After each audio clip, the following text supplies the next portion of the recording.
আসসালামু আলাইকুম।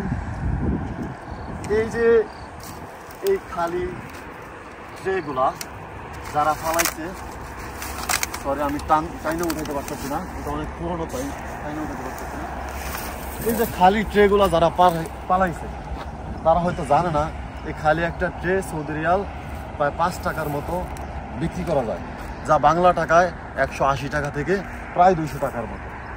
আমার কথা হচ্ছে এই খালিগুলো, এখানে অনেকগুলো ট্রে আছে ভাই, একটু ক্যামেরাটা ঘুরে দেখুন তো, অনেকগুলো ট্রে আছে। হ্যাঁ, প্রায় 150 থেকে 200 ট্রের মতো আছে। কেউ যদি বিক্রি করতে পারে প্রায় 800 থেকে 1000 টাকা, যা বাংলাদেশি টাকা 35,000 টাকার মতো আসবে শুধু এই ট্রে বিক্রি করার মাধ্যমে। আর এই ধরনের কথা যারা বলে তারা বোকাস কথা বলে, কারণ এই ভাই মানিক মিয়া তো এগুলা বিচ্ছাই মানে কোটি কোটি টাকা কামাইলো তাইলে। কারণ ওই যে মানিক মিয়া মানুষের আবেগ নিয়ে খেলছে।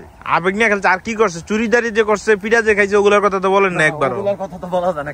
কথা যারা বলে যে 5 টাকা 10 টাকা এইসব ময়লা আবর্জনা বিক্রি করা যায়, তারা বোকাস কথাবার্তা বলে। এগুলো আসলে বিক্রি করার মতো না। যদি বিক্রি করার মতো হইতো, সৌদিরা আমাদের থেকে কিন্তু অনেক স্মার্ট, তারা এগুলো এইভাবে ফালায় রাখতো না।